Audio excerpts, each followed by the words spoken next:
Hello, hello, hello. Good morning and welcome to the Mountain with Rick, and it is time for No Splinterlands.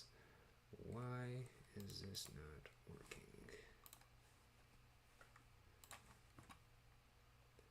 Instead, we have special guest, Special Agent Stache. As soon as I can.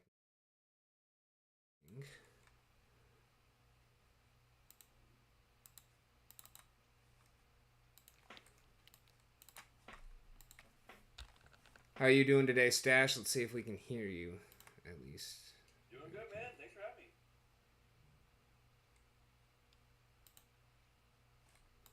me. Not sharing the screen, not toggling the chat.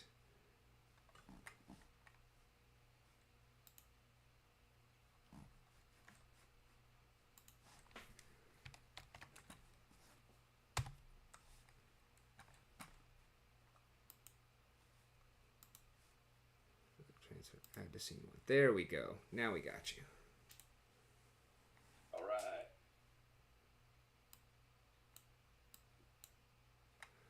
There we go. Alrighty, welcome, Stache. How are you doing today? Doing good, man. Yeah, thanks for having me on here. My pleasure. Glad to have you. For anyone in the audience who might not be familiar with Stache, although I find that kind of hard to believe, he's one of the biggest names, if not the biggest name, in the general crypto gaming space. So definitely a pleasure to have you on. Glad to take a little bit of your time, and I'll respect your time and dive right into it. First question. Hold on. First off, let me tell you, I'm here and only here because I respect that stash there. I had to throw it down. I cannot turn down an opportunity, a chance to come on and chat with someone with such a fine mustache. Well, thank you, sir. I had thought about it when I first started getting into things about following a similar brand as yourself for obvious reasons, but I saw that you already had that market cornered and well. So I was more happy to go with the Rick on the Mountain, anyways, because that is where my life really changed. Um, and so yeah, that I was more than happy to just keep going with what I'd already been working on with that. But yeah, no, you definitely deserve the name, and that is quite a fine mustache yourself as well. Well, thank you, sir. Appreciate that. So I've been kind of following a lot of your Web3 gaming and whatnot, but where did it start? What was your first game? Like, where did you First begin gun? game ever. Yeah, let's take it way back. Taking it all the way back, man, to the Atari 2600 days. Play, really probably Pong, man. Was I think was the first game ever really that I truly if I played anything before that, I don't like really remember it. But Pong was the first experience. Like I remember, going over to my friend's house, and I didn't have an Atari at the time, but like him handed me this little control with a little twisty knob on it, and I'm like, "What is this? This is cool," And then I was hooked after that, man. Nice. That's a little before mine, actually. Mine was not even really video games. I actually started out, my first game was I got for Christmas a D&D Red Box. And so that was really my foray into gaming to begin with. And it's been all downhill since there. Like, I've had so much fun with so many different games and all over the place. I actually, a couple of months ago, I did a 12 and a half hour stream. I replayed Diablo 1 from character creation to killing Diablo. Could it have gone faster? Yeah, absolutely. I haven't played that game in a hot minute, but it was so much fun. That's awesome. That's the session right there, man. 12 hours. Woo. Oh yeah, I didn't intend for it to be that, but I wasn't exactly unhappy with it either. So no complaints. Good times. Yeah, yeah, yeah. What is your favorite Web3 game currently? Like whether that's for fun, for profit, for whatever. Like where is most of your time being spent? Well, I'll preface this and tell you first off, I don't play Web3 games for profit. I don't play them to necessarily to earn. I'm not trying to make a living by playing these games. I know that there's some people out there that are trying to do this, but I mean, even before this kind of became the anti-narrative, we'll say, I wasn't doing that either. To me, I've always been a gamer first, and I just love playing games, and I love the idea of NFTs and blockchain as another toolbox, another tool in the toolbox for developers and for game devs. So with that being said, what am I having the most fun playing right now in Web three? It's it's a good question, man. It's a damn good question. There's a lot of great games out there. I would have to say that out of all the games, I really enjoy what Superior has done. I Okay. feel like the game is fun. It's funny. It looks great. It feels and moves good. They have consistent content updates, adding new content, new bosses, new things to do. And the story of it too is, it's not a massive storyline, but also is compelling. I love the kind of roguelite elements to it, so I really actually enjoy playing Superior. But there's other games I really enjoy too that we played on the channel here quite often. Over here over the last month or couple months, Metalcore has been a lot of fun. We played that. We've also played things like Phantom Galaxies, which I actually really love. They just need a little bit more content. They just Right. need a little bit more content. Same thing with some of the other big guys that I think have really great starts, like Star Atlas and Illuvium. They both have some stuff out, but it's not like, man, I could sit down and play this for 12 hours kind of amount of content. Right. But, So they're also just, kind of getting off the ground, and some of that footage yeah, looks absolutely yeah, amazing. The biggest thing that has kept me out of Gala currently is my computer.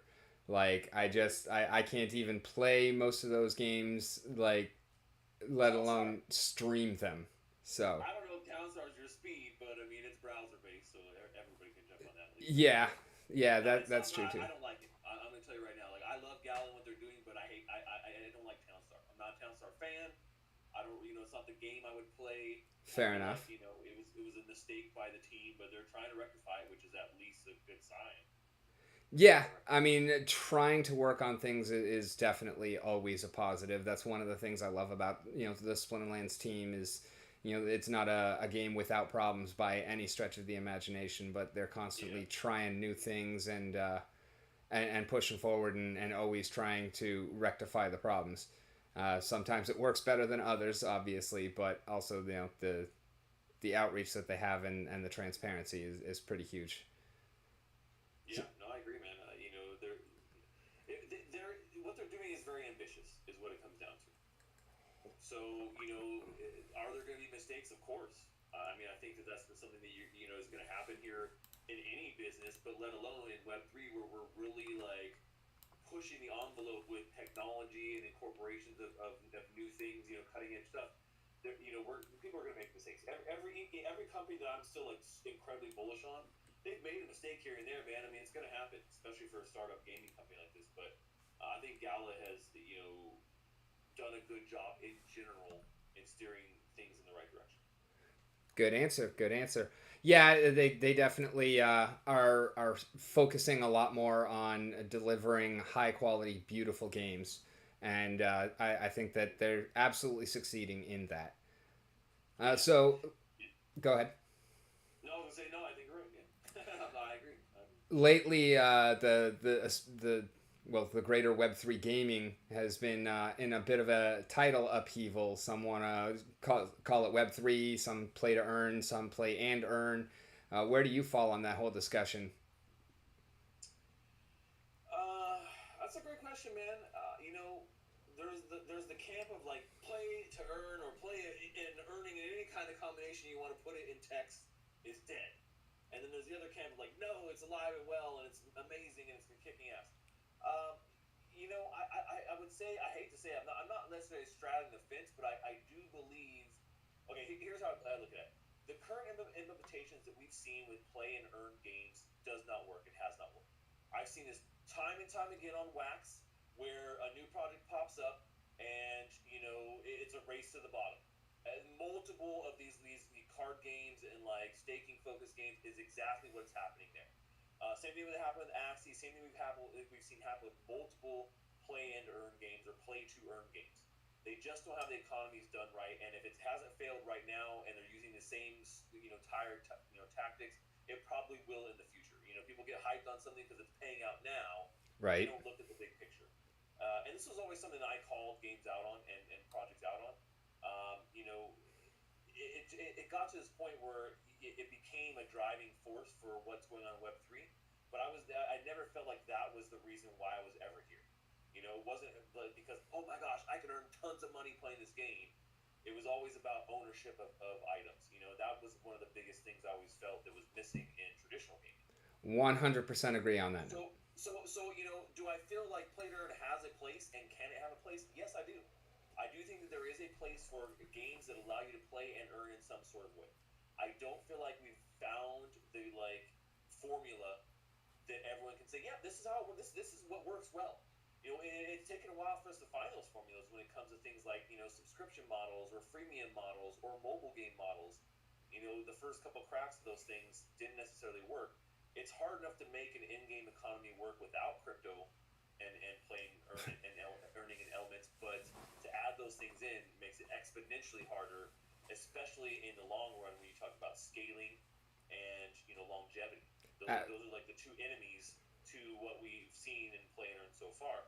So, you know, do I think it's dead in a sense? I think that the implementations we've seen definitely are.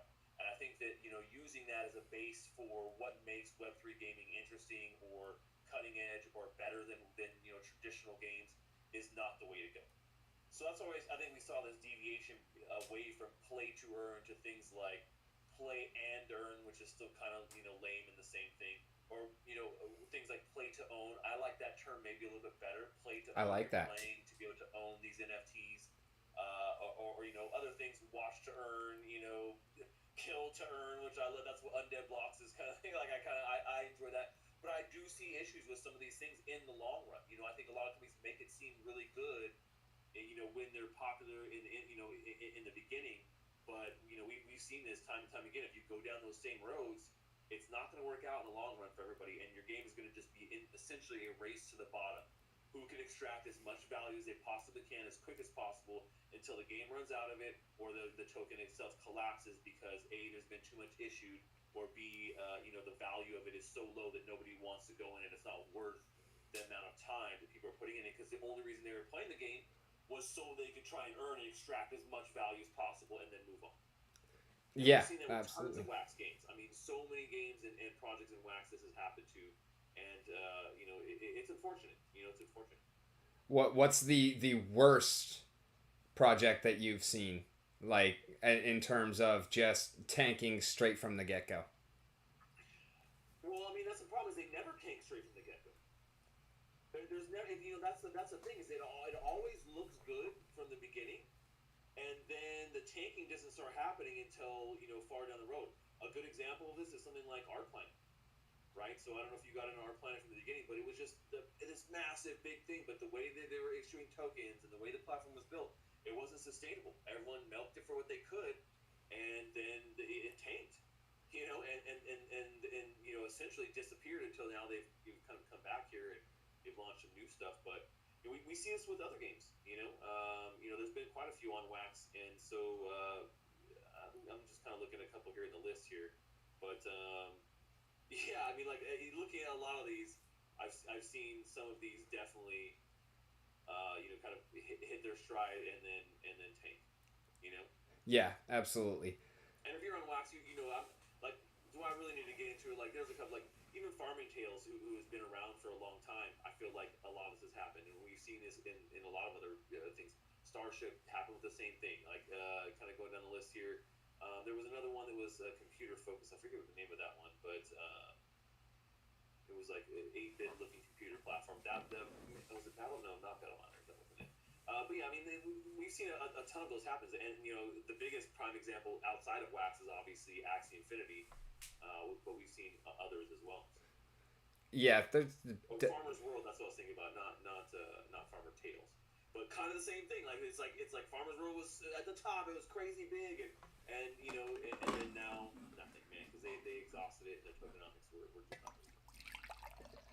yeah. Tokenomics is definitely a big thing. Who do you feel has the best out of the projects that you have been invested in?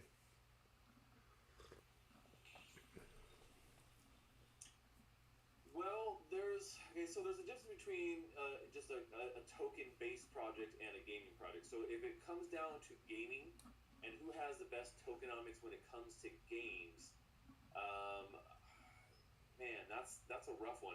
I would almost, well, I feel like Gods and Chain did a good job on their rollout of the token, and here's why. They had a game for a long time before they ever incorporated a token into it. And so then what they did was they established this game that people wanted to play, and then added a token that incentivized play and like usage on the platform itself, versus going about it the other way, right? Whereas like, oh man, I've already been playing this game, now I need this token, which I can earn well, by playing. I'm going to need this token to do things like buy cards or fuse things or whatever it may be, to be able to do things that I was already doing on the platform, but now this token is required for these things, and so it makes sense for it to exist. And it's not this thing where it's just like, oh, you're playing and earning, and people can extract a lot. So I think they did a really good job of their token rollout. Now the thing that we see becoming an issue is the extractive process as soon as possible. And so what I think that Gala has done actually really well with that is that with their kind of first step here with their own blockchain, they have made a system that rewards those who continue to contribute to the system in positive ways, and then gives a negative score to people who are trying to extract value quickly from the system, which then puts them in a place of earning less with their play and earn efforts, right? So what I mean by that is that they have this honor score, and the more, if you try and withdraw too much on any given day, it's going to lower that honor score that you have that is used for their game Spider Tanks, which is the kind of first test bed, we'll say, for this whole tokenomic structure. I have played a little bit of Spider Tanks. It's a very fun game. I have not, again, my computer very much hampers my ability, so I haven't really pursued it because it's hard to play that kind of game when you're lagging out and whatnot. But very fun game in general. And I kind of knew about the honor system. So how do you feel as someone who is playing that? How do you feel about that system? Do you feel it's doing its intended purpose? It's working well? I think so. I mean, it'll need some adjustments as we go, and I think as there's more people scaling. But the idea behind it, I think, is solid, right? Because that becomes the issue when there is some way to play and earn. Is how do you limit how much that someone can earn and how much they're extracting from the system, which they're then going and selling in the marketplace for Ethereum or Bitcoin or stable coins, and taking it out of that system, and therefore essentially dumping on everybody who's playing, because that becomes the issue, right? How quickly can I pull tokens out of this project and dump them on somebody else? Absolutely. But so The like game collapses. my thoughts on that And is if it kind of like, collapses, then it's going to kill the entire game. is it seeming to you from your experience to be actively uh, disincentivizing that and encouraging people to stick around within the game and continue to grow? Is it effectively pursuing that or providing that function in your experience? Yeah, I think so. I think that people want to continue to make good earnings or make the same amount of earnings, we'll say, right? And if they don't, if they don't follow kind of the rules and trying to say, okay, I earned 50 tokens today, I'm withdrawing all 50 so I can go cash them out.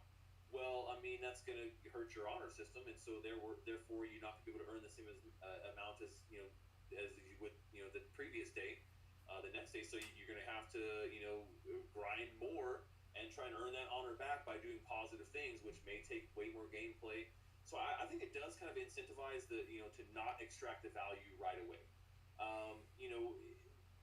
The problem with these systems is that it's hard to see what's going to be happening 6 months from now, 1 year from now, 5 years from now.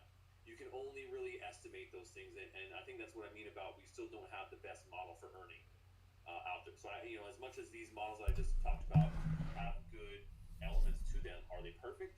I mean, probably not. Nothing is. I mean, everything's going to have problems one way or another because, you can't please everybody. Some are on one side of the fence, some are on the other. And Of course. so it's always going to be kind of a balancing act. And I don't envy any of these teams in trying to make that work, especially with a profoundly different model that we only have a couple years of experience with. I feel like most of them that are actually trying to do the right thing and not just taking quick profit, rug pulling and whatnot, because I've definitely run into some of those too. But most of the teams that are doing active things to try and stay afloat and keep their project going, they're you know, generally doing a pretty good job for the most part, if Yeah. as long as they're Well, trying to. and a lot of times, I mean, I'm not even saying that a lot of times there's negative intentions or like they intended to rug or they intended. I think it's just poorly thought out sometimes.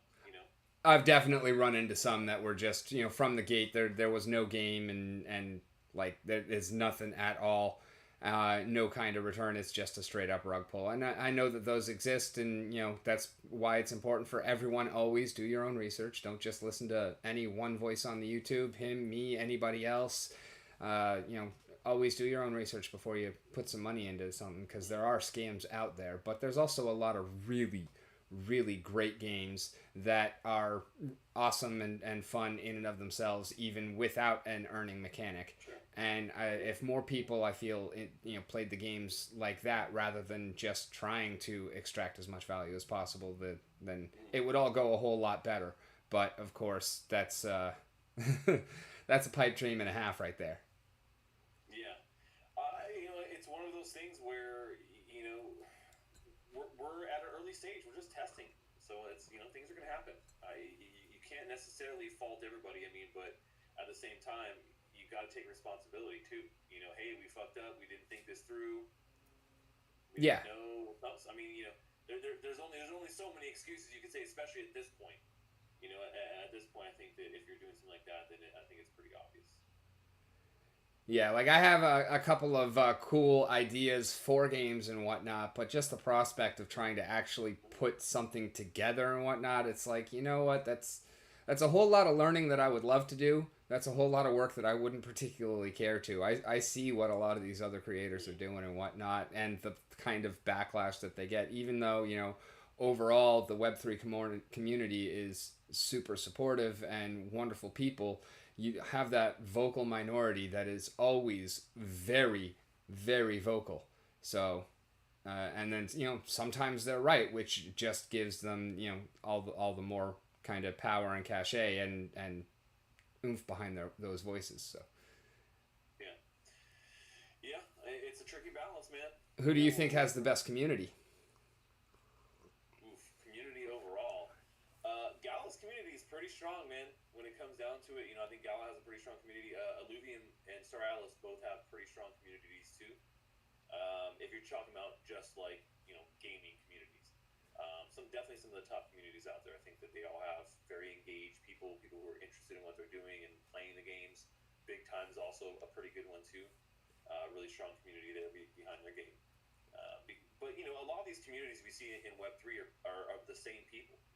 That's So also someone's true. going to be they're going to be in the Illuvium community. They're going to be in this community. They're going to be in the Forge Arena community. They're going to be because they kind of generally like what's going on. Absolutely, it's always definitely a good idea to spread out as well, because you never know when one game might get hit with that race to the bottom or get rugged or whatnot. Definitely important to be all over the place. And so for someone who is primarily Wax and Hive, such as myself and a lot of people who are in my audience, how would you recommend branching out? Well, it's funny because like a lot of people are like blockchain specific. Like, hey, if you're not all in on this and you're doing other like, I've never been that tribalistic type of person, man. I know there's a lot of people who are very much of that nature. I just kind of go where there's cool things happening, and I gravitate towards Wax because they were doing cool things, and that doesn't mean that I don't talk about NFTs or create NFTs or do other things on other platforms. I totally do. When it comes down to like what would be a good way to kind of get out of an ecosystem, go find things that you enjoy in other places. Like Wax is cool, but the thing that Wax lacks is actual games. Right. There's not a lot of like games that are like this is they become just like these passive clicker games. Wax is very much known for passive card focused clicker type games. But there are a couple games out there. Forge Arena is probably one of the best games on Wax that is out there, that is like consistently trying to build and do something that it goes beyond just being an idle clicker game. I mean, it's an FPS game that actually it's a lot of fun. Yeah, I've seen it and it looks fun. It also looks like something my computer's not going to deal with. Plus, I am absolutely terrible at first person shooters. It is Yeah, not my game style of choice. And so, I definitely see the potential there for it to be a great use of, Web3 and the potential that being on the blockchain has. But for me personally, it's not the most fun gaming, and it's also not the most fun losing, and losing is something I do very well in those games. It's about the only thing. I can't aim worth a crap and move and whatnot. I can do it in life. I did it in Iraq for the computer or a controller, especially a controller.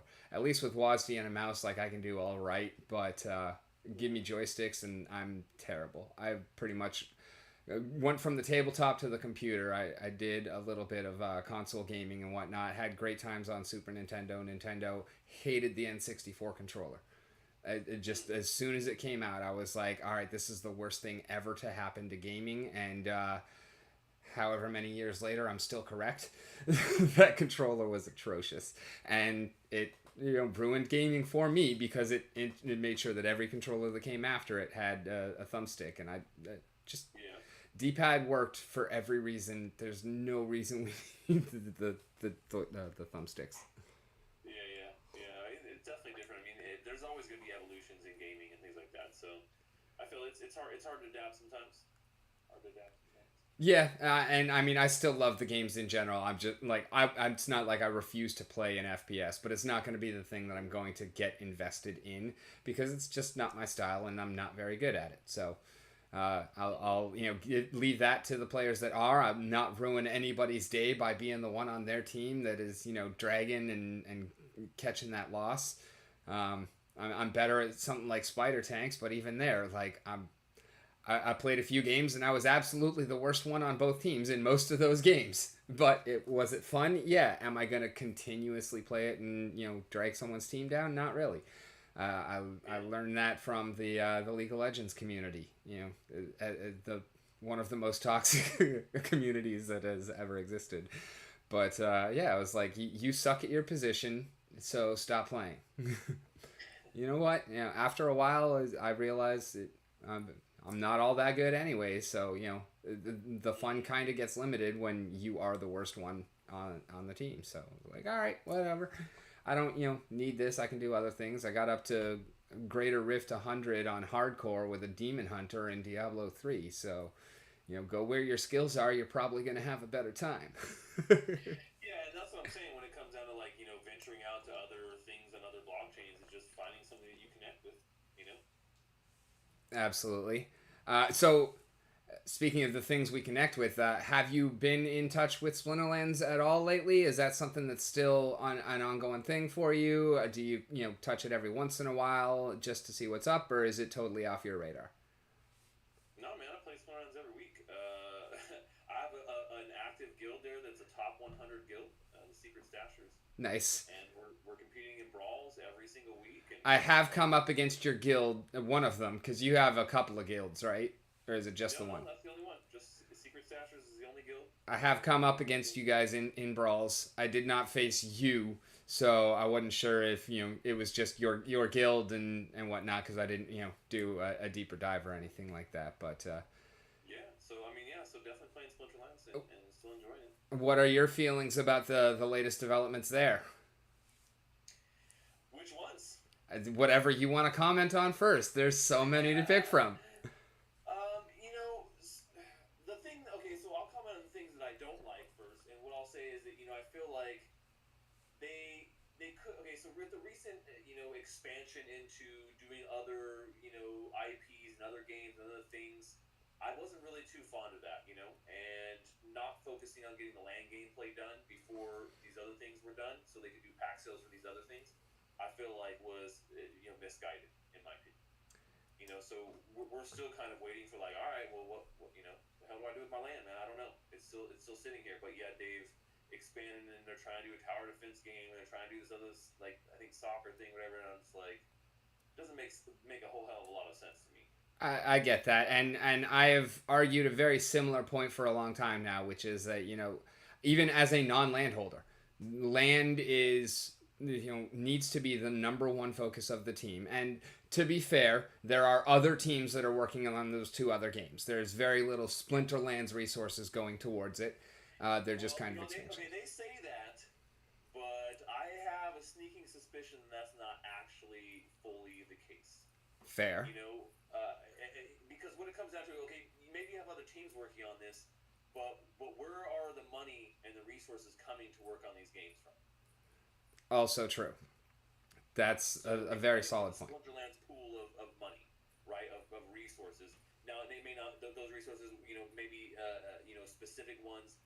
Like when you talk about like human resources, do they have like specific teams just working on those things, and they're not, sure, but that doesn't mean that it has to be managed by the greater Splinterlands team, and then also that the money is that they're putting towards that is coming from Splinterlands profits. I'm assuming it's not like they got, as far as I know, I don't think they got specific funding rounds just for those games.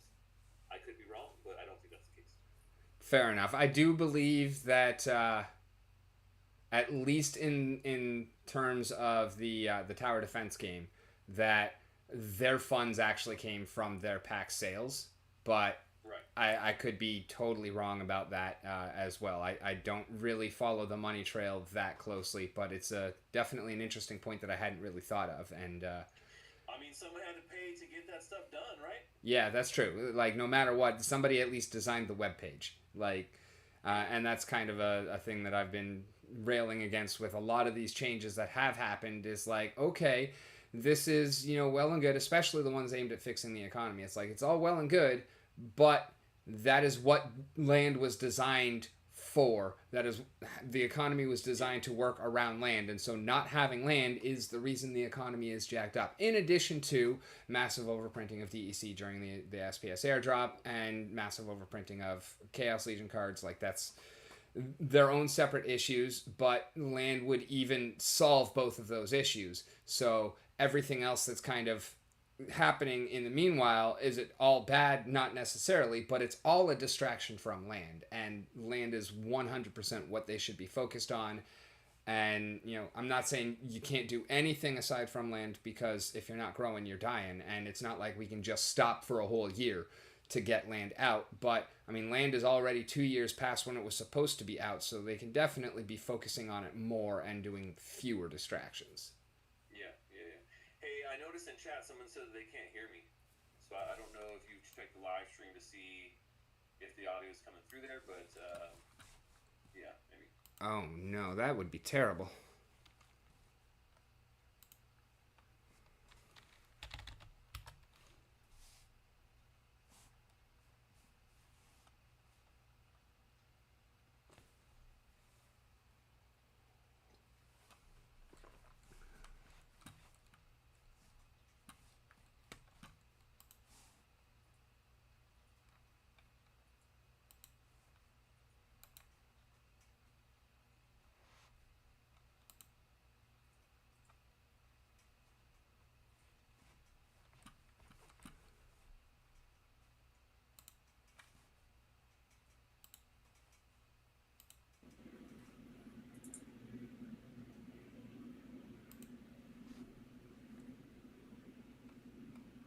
All right, try now. Yeah, check. Okay. Hopefully we can get it fixed. All right, there we go, and now I can. It's tricky, man. Doing a live stream thing is not easy. It's tricky. Yeah, definitely is. I am glad to kind of have bugs to work out, because unfortunately, like, I really should have had all of this done before you came on. That was kind of stupid of me to not get done, but live and learn and improve along the way every day, right? Yeah, no worries, man. No worries. So that is actually one of the things I wanted to talk to you about, man. Your production quality is just insane. Do you, like, how much of that is you? How much of that is a hired team? All me, man. All You know, when it you. comes to Wow, yeah, that's when it comes to the production, you know, obviously, well, I have video editors and people who help with like other things behind the scene and stuff like that. Like, you know, but when it comes to the actual production of the shows, most of the graphics you see, I've done. You know, I have everything set up here through OBS, all the scenes. I've created all that stuff myself, and you know, Stream Deck and all that jazz. So yeah, on the production side of stuff, I do most of that stuff myself. that's awesome. What's your favorite program My favorite program for what?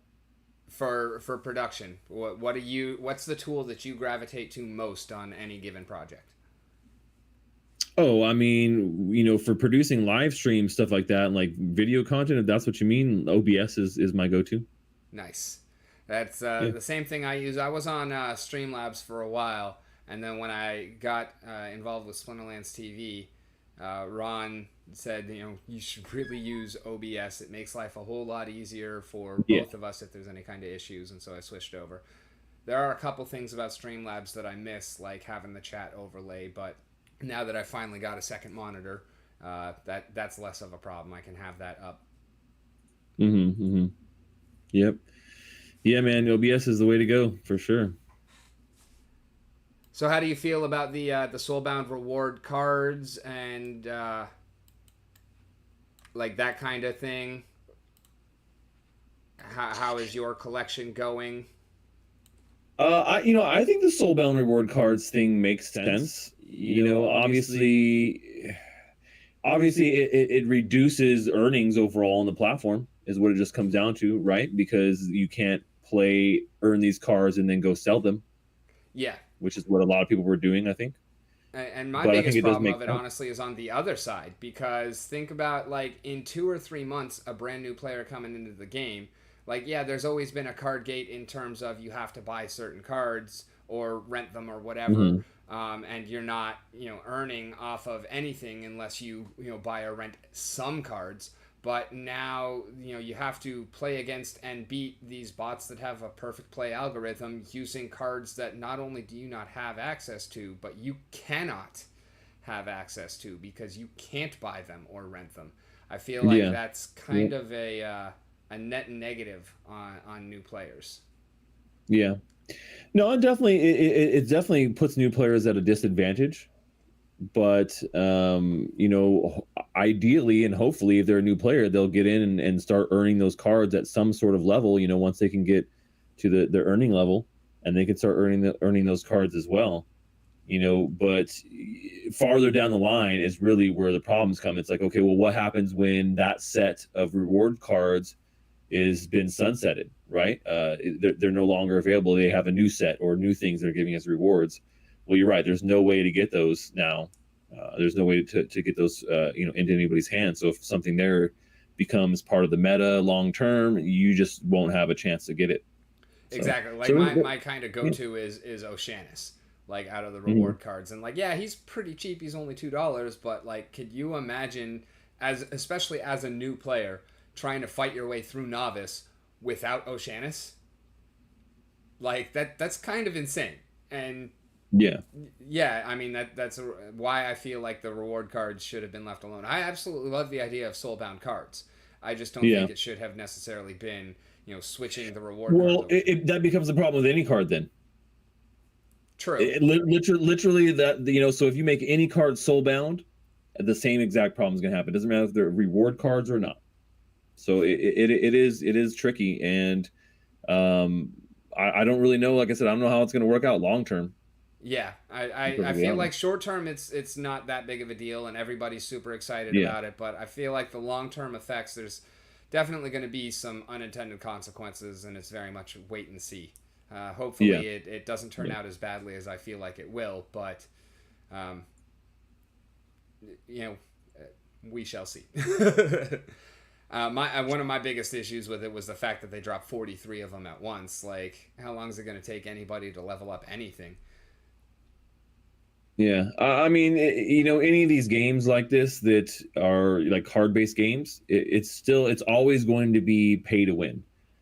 You can't. That's one of the biggest problems with card based games is that that's just literally what the game like. You have to have the cards, So you're paying to win essentially because you're buying high-end cards or whatever, and those cards are going to be better or do better in a match, theoretically. Absolutely. So It's not like there's zero skill involved, but sometimes you do just flat out lose to the bigger wallet. yeah, yeah. If someone just has much better the cards than you, it doesn't matter how good you put together a team. Like there's just some things you can't overcome. Some things you just can't overcome. Like Llama Kron, if it's Earth only and 17 mana, if you don't have it, you lose to it flat out. Yeah, and I mean, yeah, some of those things are hard to counter. They're just not easy things to counter. So, Who's your favorite summoner? oh, oh man, favorite summoner. See, the problem is that you can't have a favorite summoner. You legit can't because it's not there. There's so many variety of situations to be able to play and different rule sets that what does having a favorite summoner even do or mean? So like, what does it come down to? Like, what's the coolest looking one? Man, I don't know, dude. That maybe it's like which one looks the coolest. I mean, that's Because a other than solid that, way to like, answer the question. So, who do you feel looks the best? yeah, I've never really thought. Let me pull up my counter. I've never really thought about that, to be really honest. Let me go see because I got it up here. If I'm looking at my cards, who do I think actually? Because it's not something that I necessarily was like, oh yeah, this it's this. Let me pull up summoners. I could tell you like. Okay, so favorite to play, I guess, a lot of times is probably going to be Llama Mage. I love being able to crush somebody with that card, but like I think coolest looking, man, like Yoden Zaku is definitely one of the coolest looking like summoners. He just has a ferocity to him. His look there, man. Some of these other guys are just kind of weak sauce. I think they've done a good job with some of the newer summoners too. They look kind of cool. Yeah, and in terms of with the updated art, I'd have to go with like Octavia Shadowmeld because she looks just awesome, and they did so well on these on the art for these Yeah. latest set of reward cards, and I Mm-hmm. feel like Mm-hmm. she just looks wicked with those claws. In terms of overall, just the coolest design for the character, I think it would be the Peak Rider. It'd be what? Peak Rider. He's like the complete Oh, opposite of the fallen angel. He is the risen demon, and he's got smoke pouring out of his helmet and everything like that. And I mean, just the story behind the card, the art, the way it all ties together, his yeah. stats, just ridiculous. Yeah, yeah, yeah. But I mean, that's what it comes down. Like, you can have a favorite summoner, but like, it's not like, oh, I just want to use this all the time because a lot of times you just can't. You just can't Yeah, use that summoner. I think I have an easy one, and it's because I've have some experience with like Kitty and Llama and Yoden, but Ulrich is definitely like my favorite summoner. Just the team that he's got. It's the same reason why Kelia is the best of the Chaos Legion summoners. It's not because Mm-hmm. she's actually any better. It's because she's good and has an amazing team behind her. Well, Mm-hmm. the water team behind Ulrich is even better than the team behind Kelia, and it's pretty incredible. Although out of the Soulbound reward cards, I did complete the Fire Epic Taunt Tank and the Weapons Training Legendary, and so I've been having a lot of fun with that combo. I actually switched over to Modern and fought my way from Silver 2 to Diamond 1, Diamond 3 in Oh wow. 4 hours over the course of a couple Splinterlands TV streams, primarily to test that in Silver because I'm a Gold and Diamond player in Wild normally. And I had Yeah. already gotten Diamond. I didn't want to lose any more games to get out of Diamond, but I did want to burn down my ECR and get a couple more chests. So I was like, well, why not? I'll switch back over to Modern. Right now, I have a fairly comprehensive Wild deck, but almost no Modern in it. Like my Modern is all stuff that I own, and it's like bronze, maybe silver level. Whereas for Wild, I've got pretty much everything because I have it from a whale who mostly plays Modern, and so I just Yeah. almost like Nifty, but without the third party platform. What are your feelings on Nifty? I'm so Nifty. Which one are you talking about? Nifty Arcade is the kind of deck lending platform where you can go ahead and Oh no, I haven't used that, man. I haven't used that. oh, it's awesome, and I bet you have enough extra cards that you should consider checking them out. So basically, you can put up a deck, build an Well, entire I deck. mean, I use services to do that. I don't use that platform. Okay. Yeah. Yeah, are you a renter then, or like what do you do with the cards that you don't need because you've already got your deck? Yeah. So I mean, I do put them on rent. So I use a bot to kind of help with that. So renting cards that I'm not using, Right. Yeah, basically. I use the Peak Monsters rental bot myself right now because I don't really Yeah. have a solid deck to put on Nifty. Yeah. But the Yeah. I way mean, like, Nifty works is kind of cool because it there's helps one to thing about putting onboard new like decks players. on there. Yeah.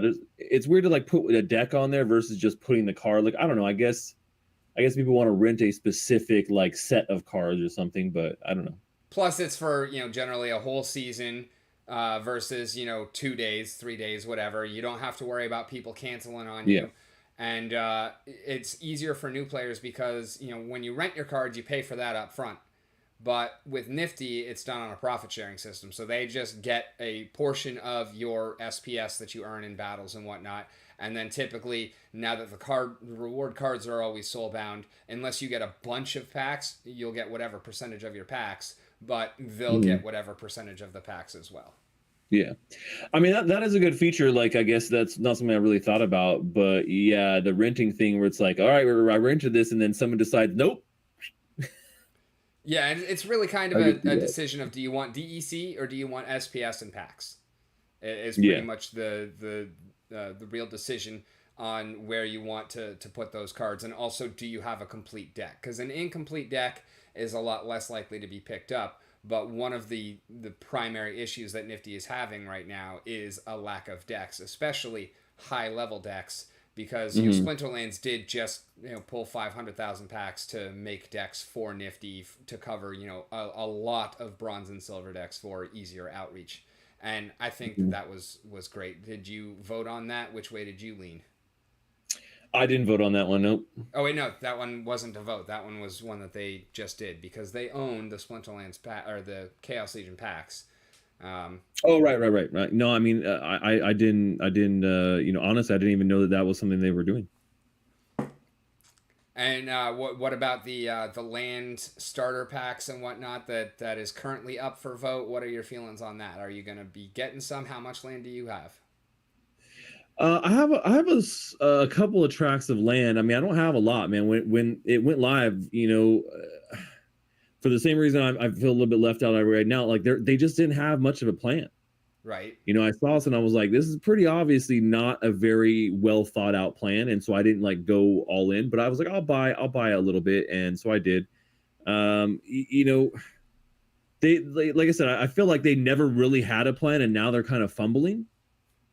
That's how it feels like to me, man. I don't know if that's the case, if they've really been working on it a lot behind the scenes, maybe.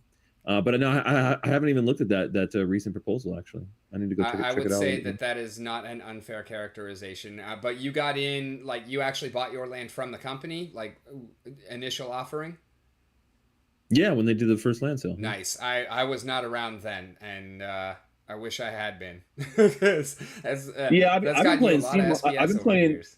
Yeah, I've been playing Splinterlands since when it was called Steam Monsters, man. So I've been playing since the beta, or Right. not the I beta, was but late to the since game. beta cards. Yeah. I'm coming up on 2 years now, but it's definitely not a long time in the grand scheme of things. Yeah. So, what do you feel about rotation? Are you wild or are you modern? Uh, so mostly I've been playing modern.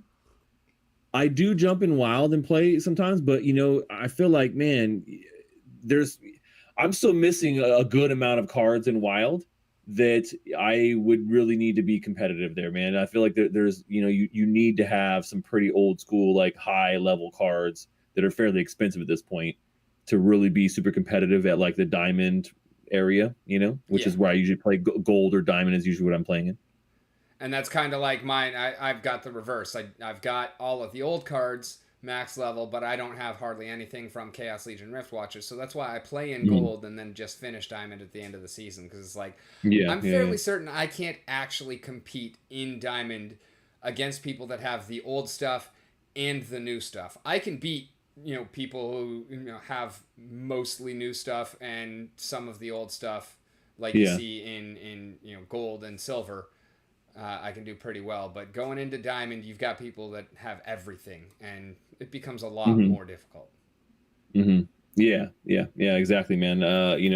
Because like I said, I've played it for a long time, but I was never like upgrade all my cards, get everything, collect the whole set, do all those things. It's always been a very casual thing for me. That's what I like about Splinterlands is it's pretty casual, man. You can jump in, play a couple matches, doesn't require a ton of time, and that's kind of nice, man. Not having to like jump in and spend tons of time, trying to play a game.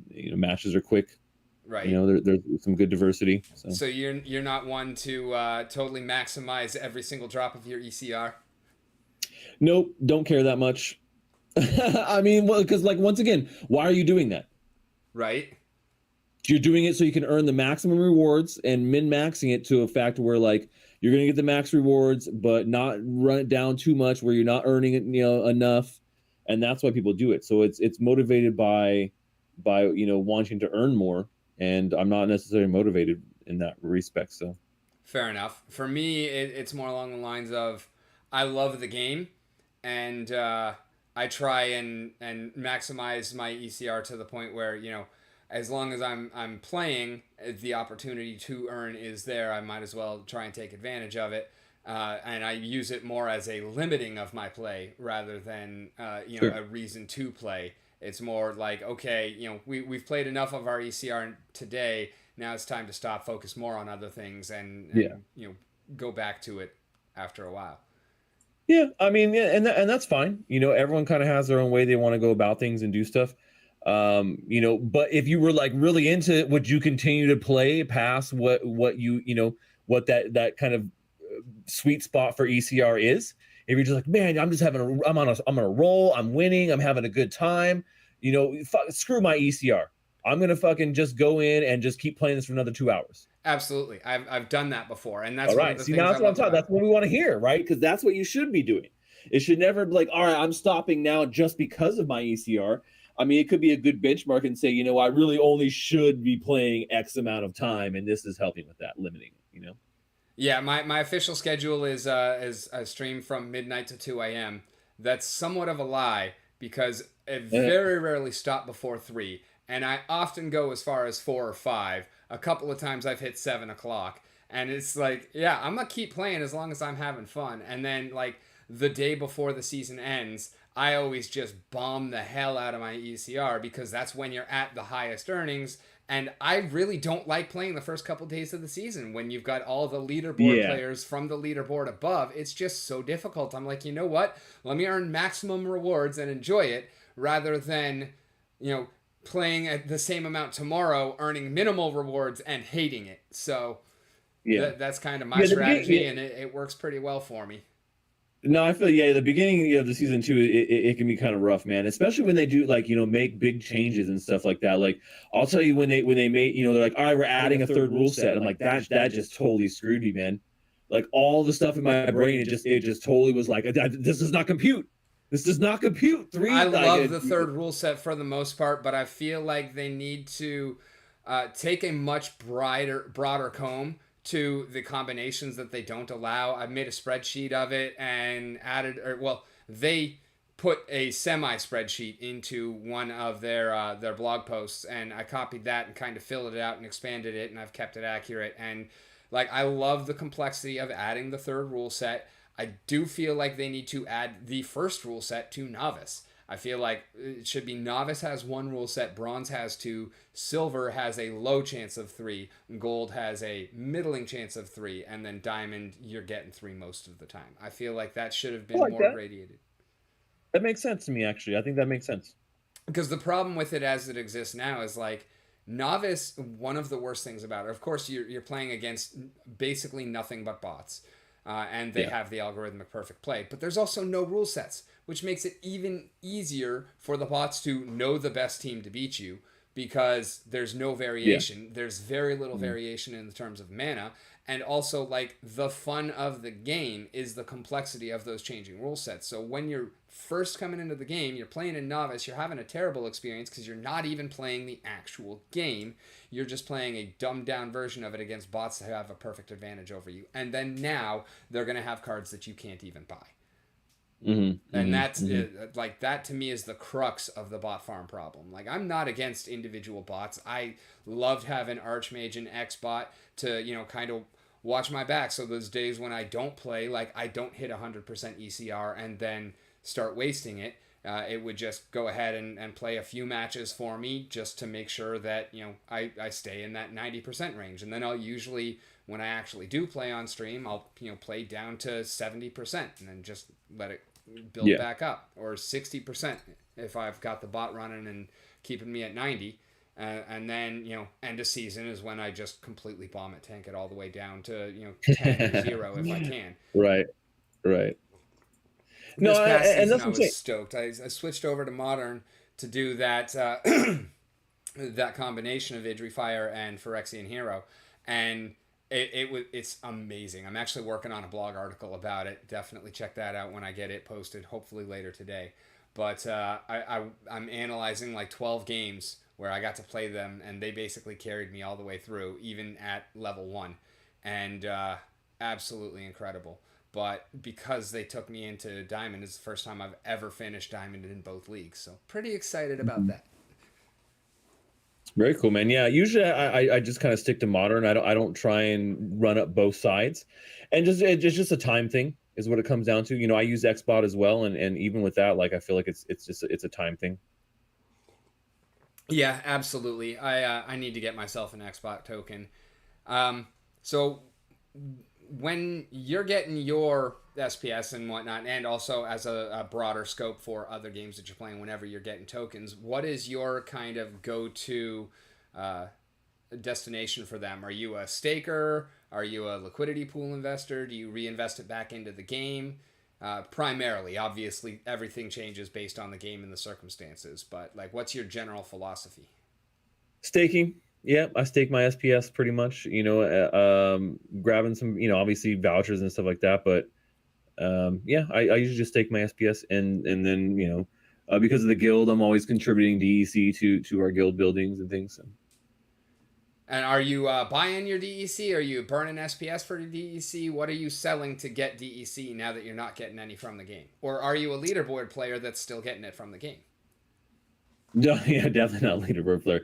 No, I mean, I had a pretty nice stack of DEC that I've been kind of sitting on, and so if I needed to burn, do other things to grab it, I would to be able to do that, kind of converting it to do it. I think that I think I've stashed enough at this point to be able to continue to contribute to the guild and things like that, so we can get our buildings going. So, Fair enough. Plus, you're renting out your cards, so you get DEC that way. That's also a big part yep, of why I rent out my cards. Um, yep, I tend to like all of the SPS that I get that's already staked. I don't really unstake anything. The only time I ever unstaked was just before the Rift Watchers presale. I mm-hmm, took a little bit out just for Rift Watchers. But all of the liquid rewards that I get, I don't tend to stake any of that. I put it all into like liquidity pools and whatnot to get a better return on it and just to kind of keep building that up. yeah, Just over 13,000 staked. So pretty stoked about that. I'm looking forward to when the SPS throttling to rewards earning actually comes about. I feel like that is the answer to the bots that we really need. Um, because again, it yeah, doesn't man. really. Bots are a problem, but at the same time, like Splinterlands is kind of, as much as like they want to fix it, it's also like not necessarily in their favor to do so. But I don't, I don't really know how exactly the best way would be to actually ban them completely. It's hard, for this type of game in particular. Yeah, and I mean, I don't. I've argued against a bot ban for a long time because it's not, number one, it's not doable. Like, you can ban bots. Every game bans bots. Every game still has bots because it's just Yeah. not actually feasible. So it's Right. against TOS and you get banned if you get caught, you can still just make another account. Like, it's not Yeah. actually solvable. But I like the kind of way that they have been going about trying to disincentivize it and make it so that it's more of a fair playing field. But I Yeah. also feel like, SPS requirements, staked SPS for earning rewards, was promised in the SPS white paper, and we've been waiting for it for so long, and so many other changes have come out to combat the bots, and I feel like that's the best one. Because the problem is Hmm. just, making sure that if you're going to be extracting from the ecosystem, that you have something put into it. And so I feel like that's the answer that we've been waiting for, and there's no reason why it couldn't already be here. We already have staked SPS as a requirement for tournaments. So Yeah. flicking the Yeah. switch to apply it to ranked play would not be difficult, but I understand where Aggie's coming from, that's got to be part of the validators, but Right, and that's why I said, and that's kind of what I was saying about, Gala and how they have their thing set up. They make earning and how much you can earn depending on how much you're extracting. So the more you're extracting, the less you're earning. yeah, and that's something that I had seen, brought up as as a way that Splinterlands could approach the problem, and I feel like it's pretty good. That's why I was asking you about it earlier. Like, Mm-hmm. from your experience, how well does it work? Is that something you would like to see applied to Splinterlands? Do you feel like it would work better than the things that they have been doing? Where do you land on that? I think that there is a way to be able to have a kind of combination of things where you don't need to have a prohibitive structure in place, like having to stake a coin that you have to go get to start playing the game. So maybe it's like, well, until you get to the earning level, then you don't have to stake anything. But if you don't ever stake anything, you don't ever earn anything. Gotcha. And so people can start playing. They can get used to the game, kind of see if it's for them, but not have to, like, okay, if you want to play Splinterlands, you have to go get some SPS and stake it to even play in ranked.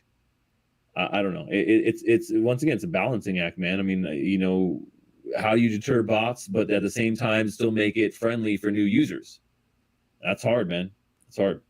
Yeah, well, the SPS taking requirements wouldn't be a hard gate to, like, playing. It would be exactly that. Is you just like the spell book, you can play as much as you want without even having a spell book, Right. but in order to earn anything, you have to have a spell You book. got to get, yeah. Yeah, And yeah, I could and that's what I'm see, saying. So the I staking think that as long requirements as it being doesn't prohibit any kind of user experience, for like new user experience, then I think it can work. But at the same time, having it relying on the token, and it can't just be like, how much you earn is reliant on how many tokens you have staked either, because then you have these whales that are just going to gobble up all of the earnings because they can stake the most amount of tokens, and that decentivizes people who don't necessarily have as much liquidity to be able to do that.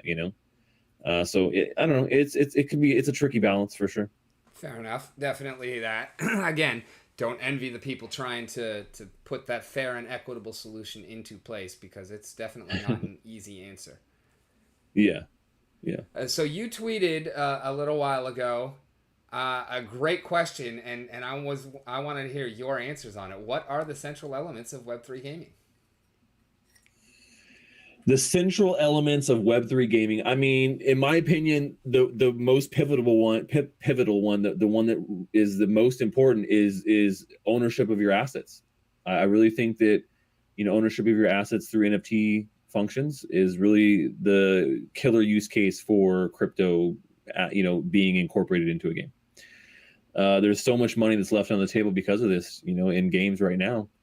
I know I've spent thousands of dollars in games where I can't do anything with those assets. Right. It gets tossed or just not possible.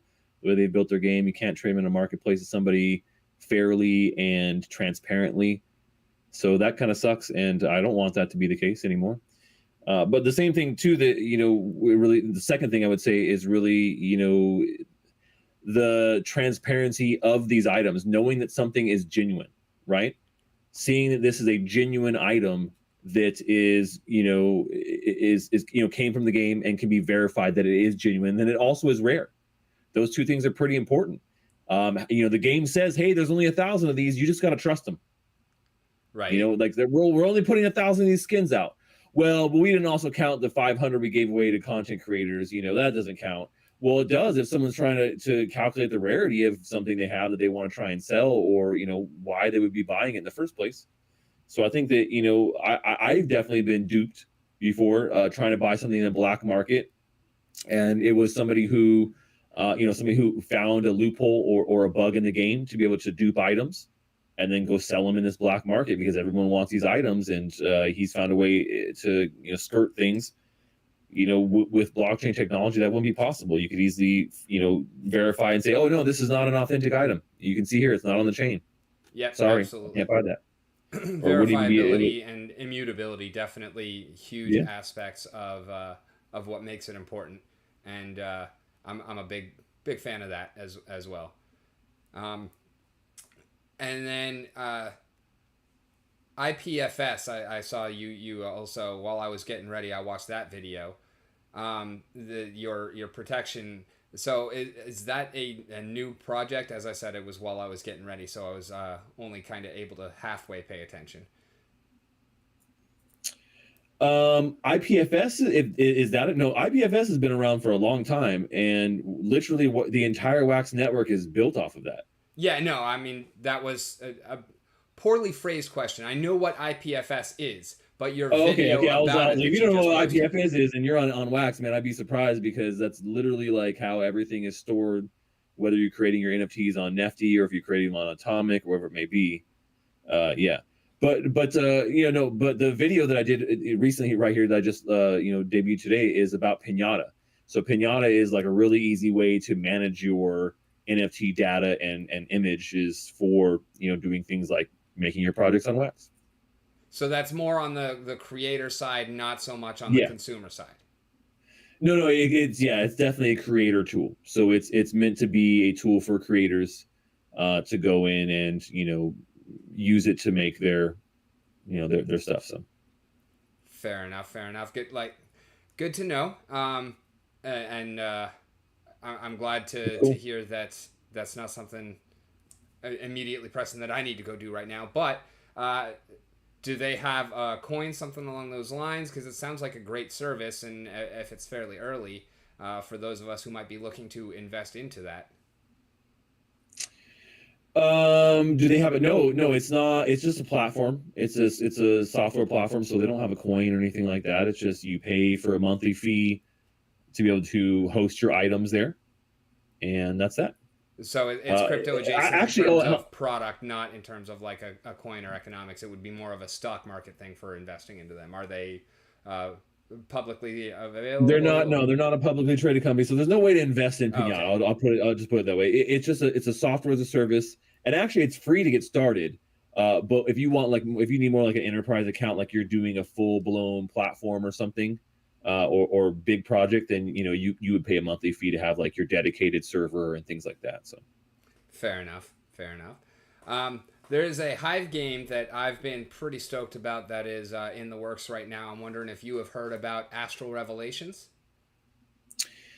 I have not. No, tell me more. So they have an interesting kind of elemental system. You got earth, water, fire, air, very typical element style.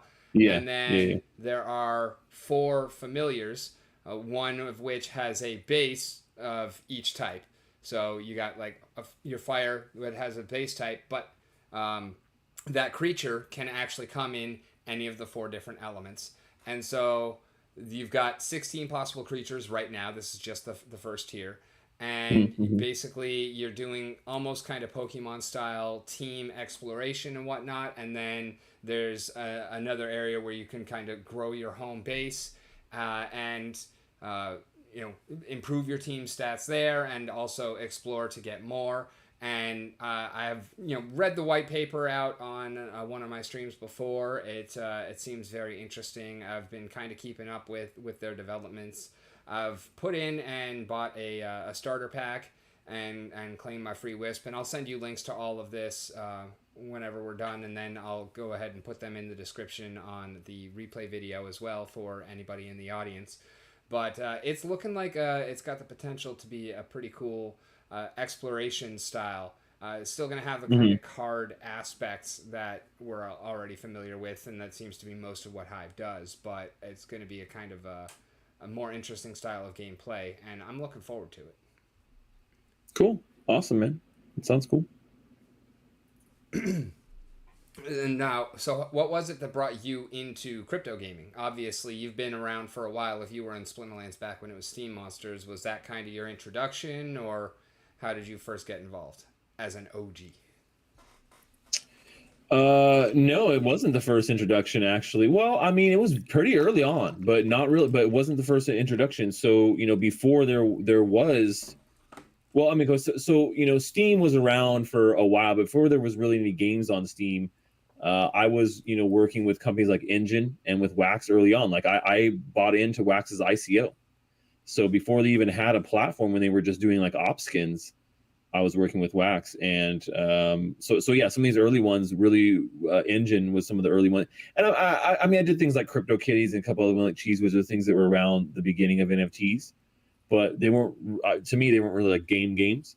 Engine was the first company that really had some games that were being developed that were actually playable, fun games. So I think it was mostly Engine games that got me going, and then when Splinterlands kind of came on the scene, I was like, "Oh, this is cool," and checked it out. But it was after, like I said, they had already gotten to beta.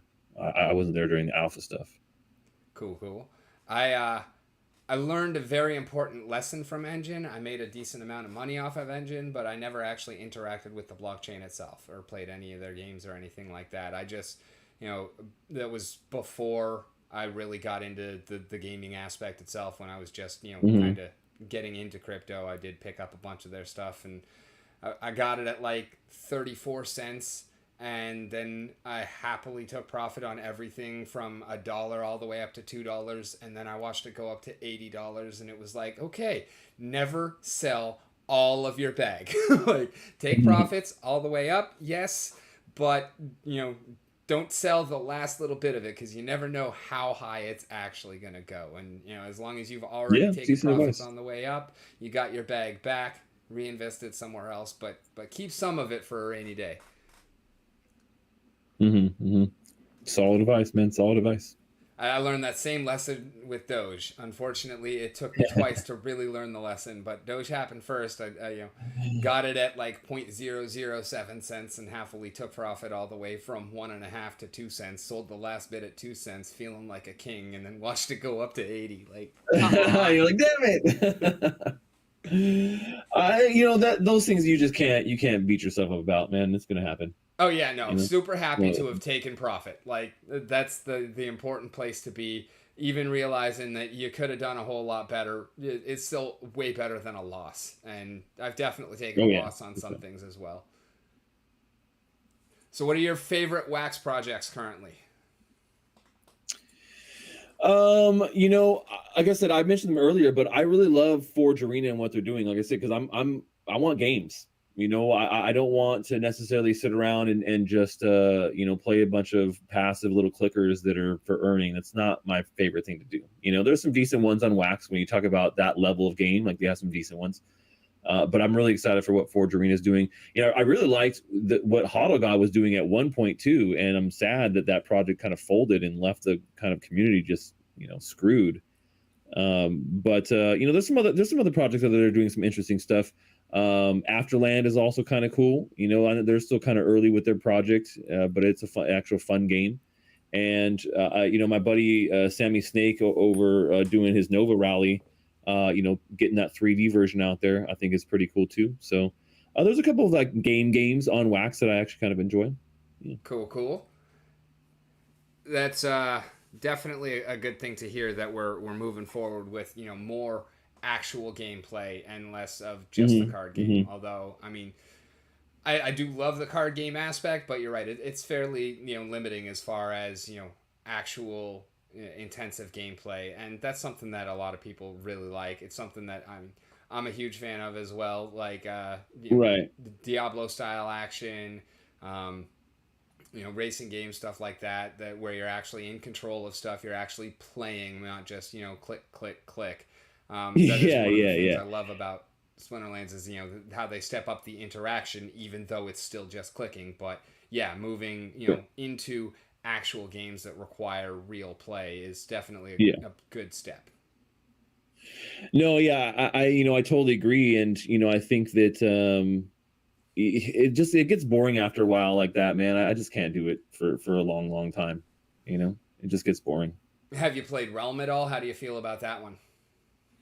I have not. No, It no. was one that was a little bit more active, and I enjoyed it a lot. Actually, when I first, got started with it, it was like immediately struck me of old school Command and Conquer gameplay, Yeah, like that's cool. before Red Alert was a thing. Kind of simple on the graphical front and whatnot, but just very fun and engaging gameplay. And I played for a bunch of seasons. I started doing pretty well, and then it got to the point where it was like, honestly, it was too much of a time sink for me. It was, stopping me from being productive in other ways, trying to keep up. And so I finally called it quits on that for this season.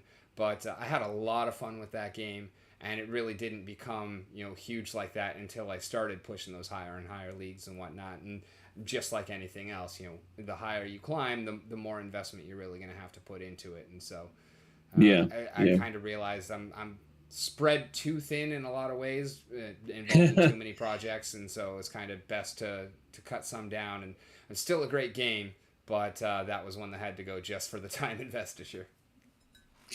Yeah, I feel you, man. It's hard when you got a lot of games in the old queue, and what are you gonna do? Some's got to get sacrificed. Exactly. So if you had to jettison one right now, what do you think it would be? If I had to jettison one game right now, oh man, that's hard. So to be perfectly honest, I hate to say it, but maybe Splinterlands, dude. I hate that, right now, I like it, I enjoy it, but it's still on that like bottom level of like the type of gameplay and stuff that I really, really enjoy. Like, I love MMORPGs, I love FPSs, I love MOBAs. I like card games too, but at the same time, like it gets stale. I feel like it gets stale quicker for me. I don't know what it is, but I felt the same way about Gods Unchained. I play a ton of that as well. That's way more time intensive. So I don't know. I guess I've already kind of dumped Gods Unchained. So I guess probably really Gods Unchained at this point. But I still pop in and play every once in a while. I still pop in and play every once in a while. Fair enough. I never really got into Gods Unchained, but I feel the same way about Skyweaver. Like, I was very excited. I got into Skyweaver's alpha and whatnot. I tested it out, and it was a beautiful game, but it just takes so long on the match front that it's just like, yeah, I'm already in Splinterlands, and that's a lot more satisfying. And I feel like it's the same style of gameplay, only, I've only got enough really room in my head and my clock for one of these. And the fact that, you're looking at a 5-minute complete match versus that long played out game, it was kind of a big deal. Although if I had done Skyweaver first, I probably would have felt the same way there, because it does have much more of a Magic style gameplay to it. Yes, Magic is the big one for me. Yeah, definitely, it's very much a traditional style TCG. Same thing with Gods Unchained. Yeah, like Magic is actually what got me primarily hooked on Splinterlands, like making that changeover, because especially COVID hit, and now it's impossible to play anywhere face to face, and so all my cards are just kind of gathering dust, and I'm not gonna play online Magic because both Magic the Gathering Online and MTG Arena have the problem of you don't own your assets, and it's like, I know how much I've spent on Magic over the years. And it's because I own those cards, and now actually I've recently sold off my collection. I've got all of my decks intact, but I sold off all the chaff because it was like, okay, I got bills to pay, and this is literally just collecting dust in the cupboard. So let me keep what I like. I'll get rid of the rest, and if I want to build another deck, I will just buy the cards and build the deck. I don't need to have a massive collection of 15,000 cards anymore, and I feel a lot better for that. But with online Magic, you can't do that, and so I mean, there is the trading and whatnot, and you kind of own your assets, but it's really along the lines of like, it's so much more difficult to pull those assets out if you ever quit, and also the line of, if Wizards decide that you're done, then you have no recourse. You're just done.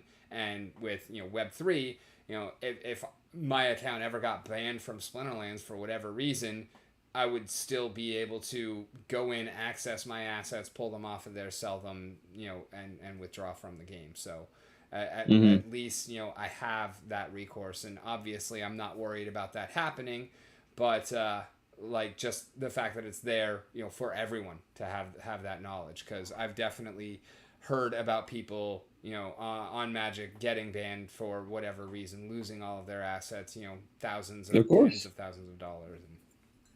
Yeah, I mean that's one of the main reasons why I want, NFTs in all these games, because, well, not every game, but the games where it makes sense, because of Yeah, that same exact absolutely. reason. I would love to see.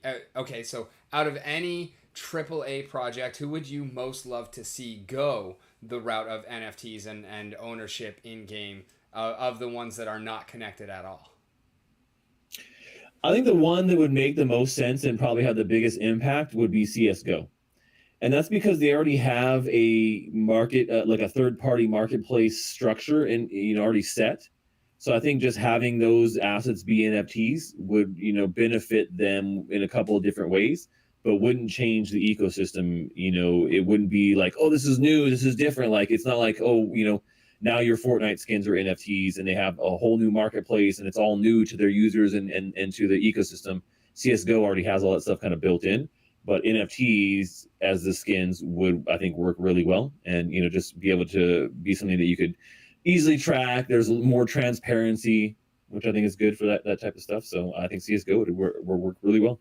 Absolutely. I feel like that would be a natural kind of step as well, because as you said, they've already got that economy pretty Mm-hmm. much, wired and whatnot. It's just, a bit of a transition as opposed to building from scratch. I feel like the Yeah. ease of use would definitely be a great idea there.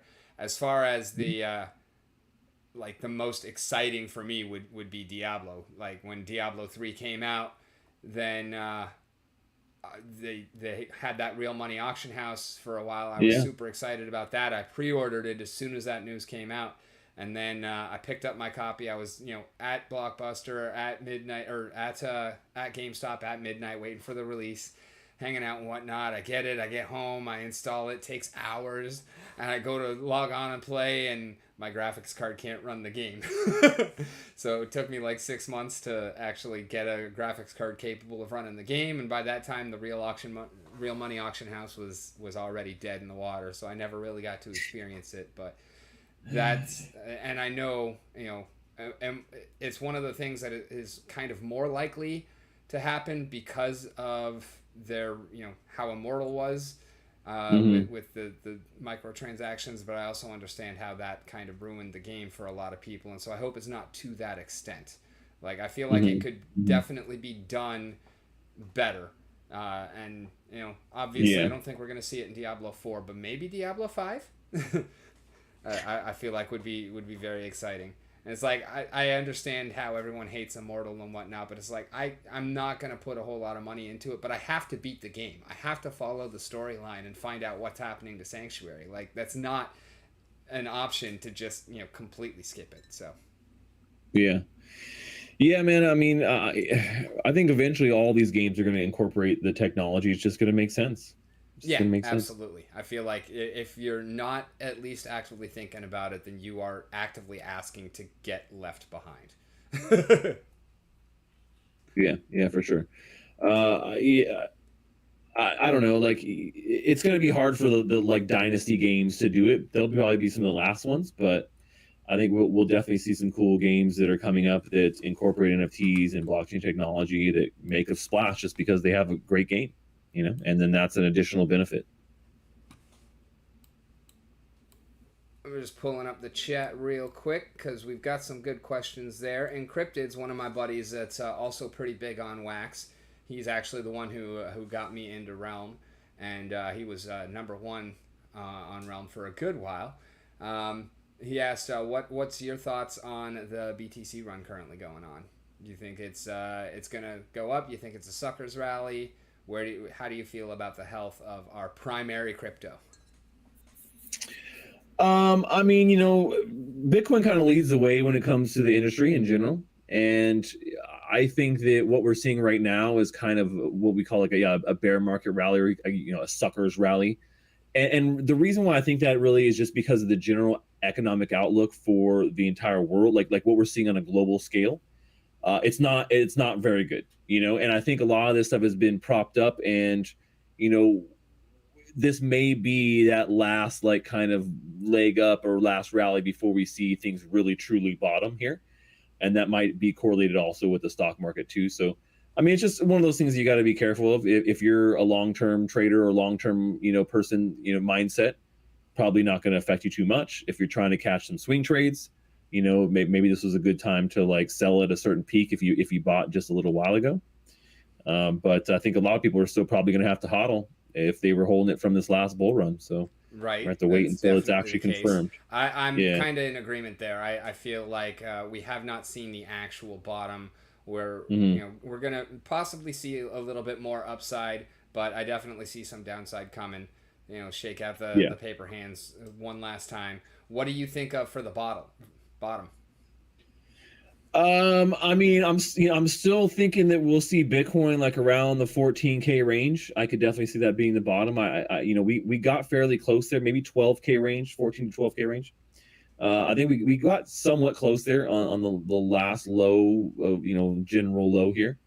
So I think we could definitely see that, and then that means Ethereum probably below $1,000, maybe 800 range, maybe Yep. something like that. So. I'm kind of in the 12 to 12.5 camp myself. I think that's where Mhm. we're most likely to bottom out. Of course, none of this is financial advice from either of us. Do your own research, make your own opinions. But yeah, I feel like that's a likely target range, and really my only suggestion as far as taking advantage is 14, 15, start buying DCA in all the way down, and Mhm. we'll see when it starts to recover, but when it does, if you did, you'll probably be in a pretty good position overall. Yeah.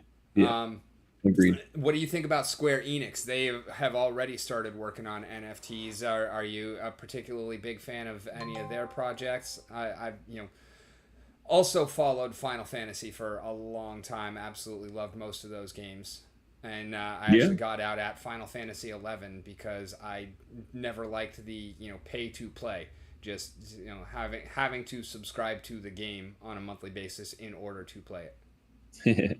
Yeah. No, I mean, I love Square Enix, man. I've been a Final Fantasy fan since the beginning, and I think that they're testing the waters right now with their symbiogenesis kind of division. We'll say that project there. So it's great to see large big corporate entities in gaming like really start to pay attention to this technology and want to explore it. So I'm glad to welcome them kind of into that, and hopefully they continue down that path. They got a interesting partnership with the Sandbox as well, so we'll be seeing some stuff there too. And yeah, I'm just it's crazy. Like seeing this now is crazy. When I was talking about this shit 4 years ago, and no one cared, no one was talking about it, no one was really talking about like streaming these things, and now to see more and more people take notice is great, really.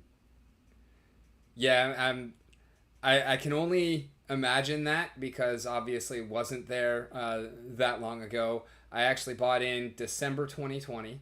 Bitcoin was right around 20K when I first bought in, and so enjoyed the ride all the way to the top, and actually like I had such faith in Bitcoin for the future that kind of for a gag I started a DCA bot at 65,000 knowing full well that it was going to drop, and so I watched as my average purchase price went from 60,000 down to under 30, and it was like that's lost a lot of money currently, but in the end I'm still going to be happy with it. So I feel like it doesn't matter really where you buy in. It in the long run it's going to be higher than we've ever seen. So obviously, is it better to buy lower? 100%. But Yeah. even that, like, also just kind of showing the power of DCA. That's like, yeah, okay. Even when you buy in, knowing it's the top, if you believe in the project long term, and again, not recommending that to anybody. But yeah, like it dropped down to the point where my average purchase price was not nearly as bad, because as low as it's been, every time I'm buying, it's dropping that average price, and I'm just getting more and more for the same. It's $1 a day, so like it's not huge by any means, but just kind of showing the power of DCA itself. 100%, man. Yep. Kind of crazy that it's actually in profit now. Like not much, but 22,000 from 60,000 when you're buying low a lot of the time, then it doesn't take much for it to turn profitable. And still, it depends on your strategy. It's all dependent on that strategy, man. If you're trying to swing trade, then maybe you caught like I said, you caught it at a point where it's kind of has its local bottom, and then you sold it because you could have bought Bitcoin at like what 15.5 or something, 16,000, and then sold at 23. Yeah, 1,000. definitely a great way to gain profits for those who are keen to try and maximize that.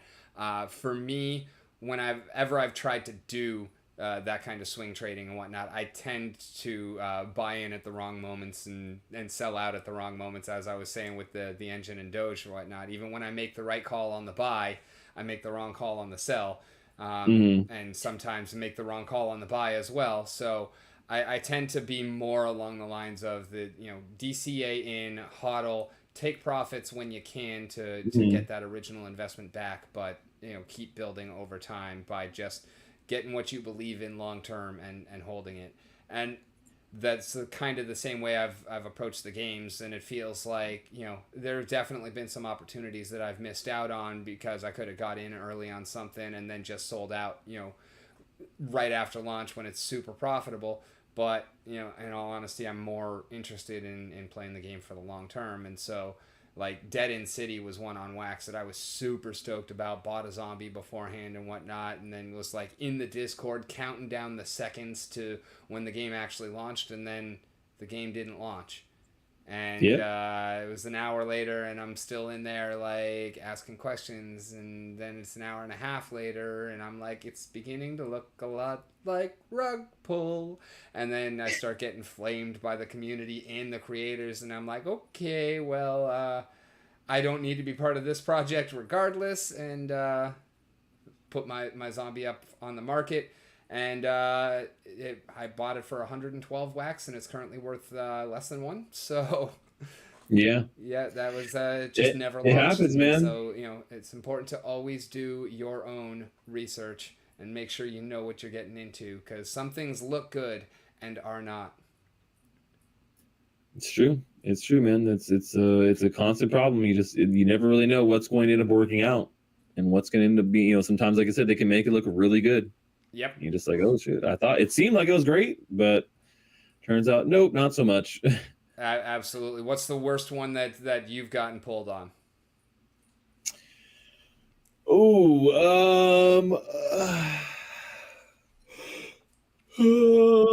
That's a good question. I don't know that I've ever bought into something like very heavily and got rugged on it that hard. Probably HODL God. If you want to talk about something on wax, like I did spend a decent amount of wax on HODL God stuff, and I feel like that was probably one of the biggest rugs, like an actual rug. Not my biggest loss when it comes to NFT purchases, but definitely one of the biggest rugs. The biggest loss for NFT purchases, like I bought an NFT and then the value just tanked, was a NFT on Nifty Gateway. That it was an NFT drop that the music artist Grimes did, and so I bought it for like a really high price, and then it just tanked like very shortly after the drop. It went down significantly and just kept going down and I stupidly hodled too long, and I lost about 85 to 90% of its value, and I'm just like, shit, well, sometimes you gotta take the L, man. Right. Do you still have it, or did you sell it at that low? No, I did eventually sell it. Yeah, I did eventually sell it. I've actually, like, I still have that zombie, because it's like, I just, as a pride thing, as a lesson to myself, like, it's still in my wallet, because it's like, I refuse to actually sell it for that much of a loss. I'll just keep it as a reminder of, be more vigilant. Yeah. Thankfully, that's the only one of those that I actually have. But there have been a few other games where like I've gotten involved and taken some profit and whatnot, and then like things have started looking sideways, and I've gotten out before shit hit the fan. Right. Thankfully, and taken profit, and so like I'm getting a lot better at actually spotting those.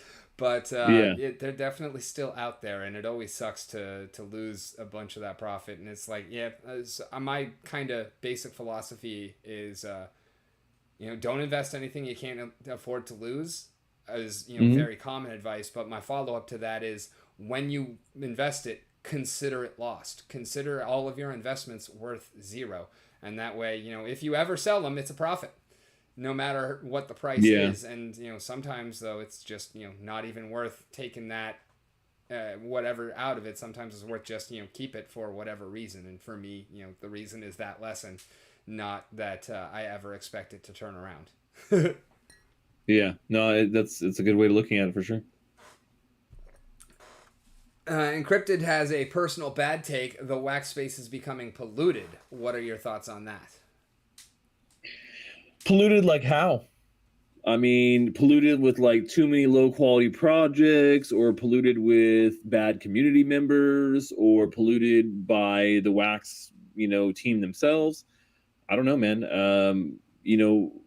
Polluted as far as like the same project kind of being done over and over again. I would say, yeah, like once again, idle clickers, simple card based things. I could definitely see that.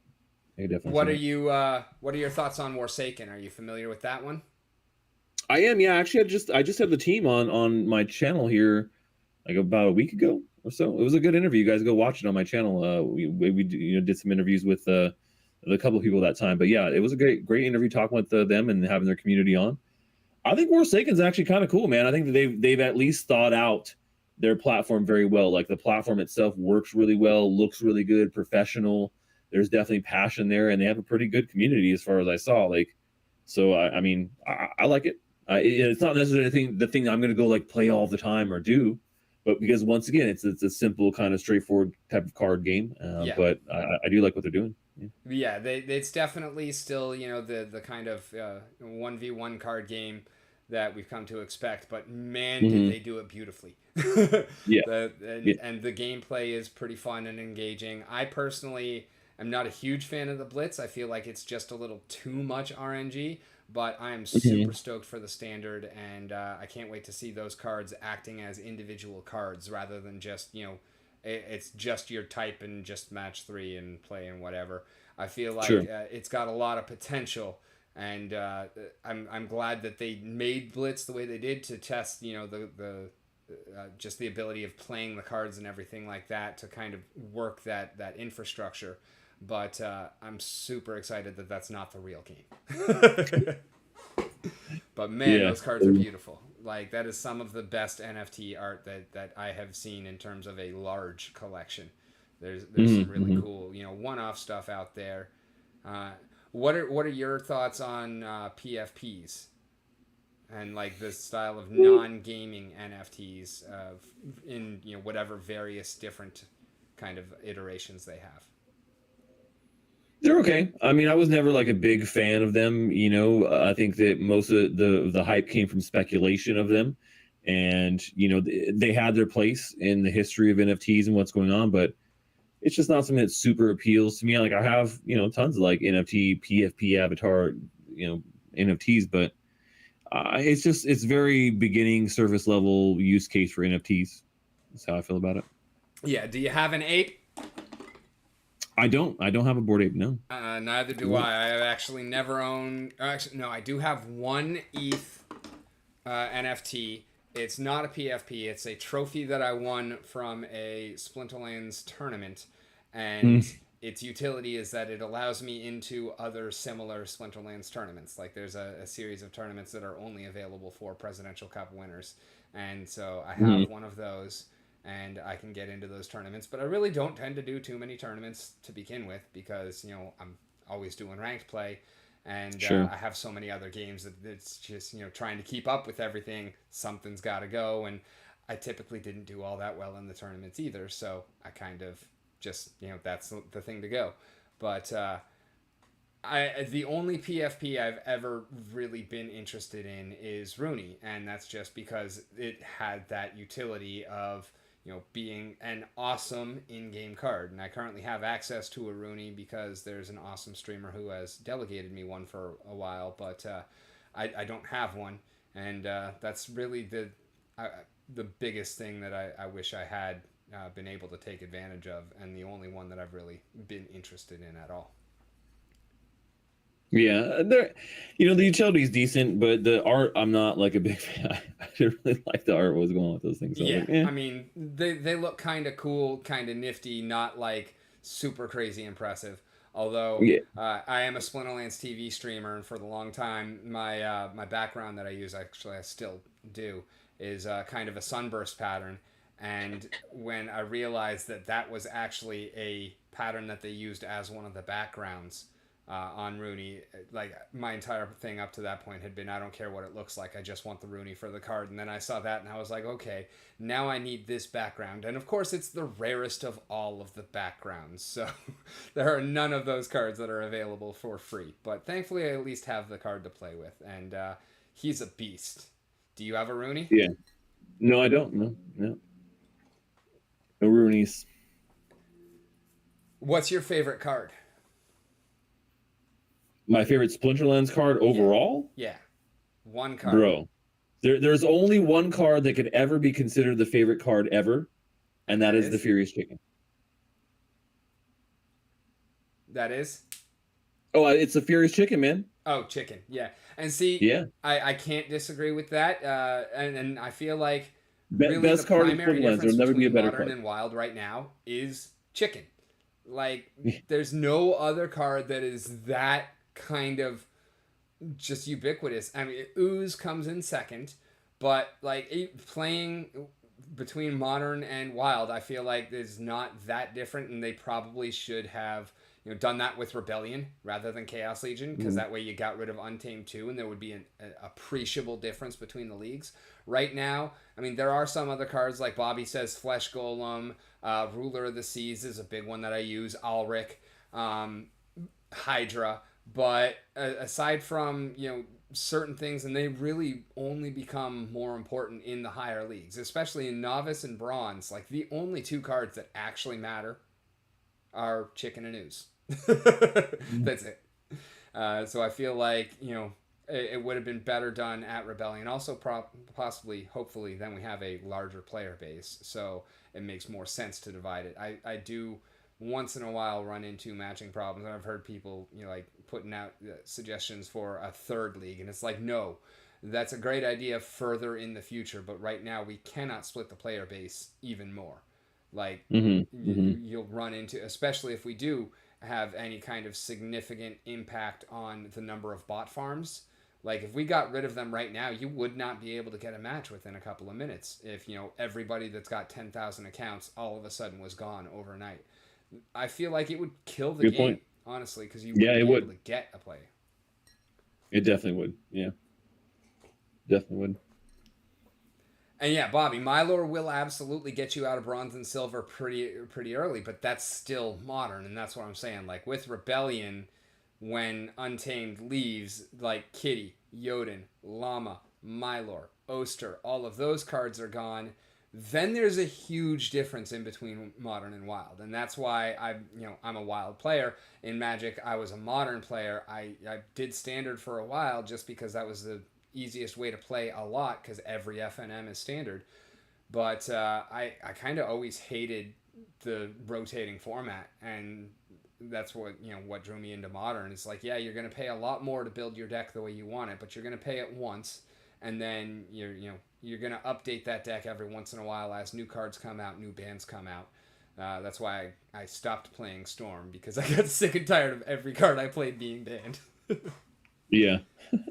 But like I play Fish, I play Boggles, and I've got a couple of Pioneer decks as well, because again, non-rotating format and just I built those decks, and they're evergreen.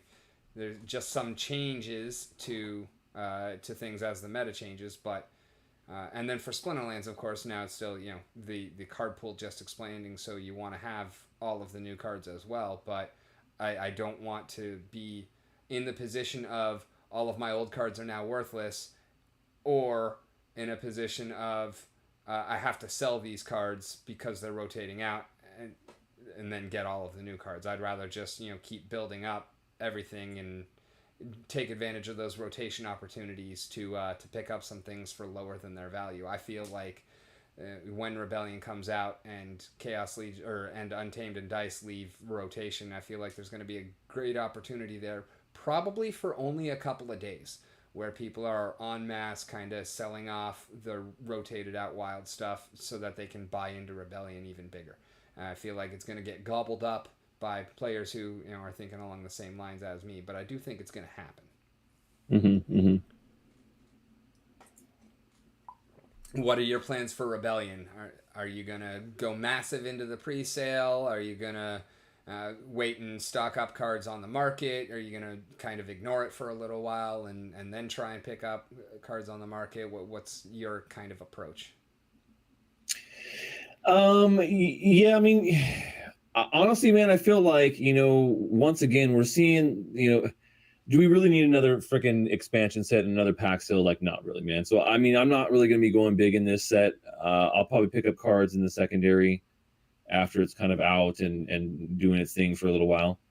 I'm not going to go even as hard. Like, I wouldn't even consider like I went hard in Chaos Legion either. I mean, I think I like total of what I purchased was like a little over 600 packs.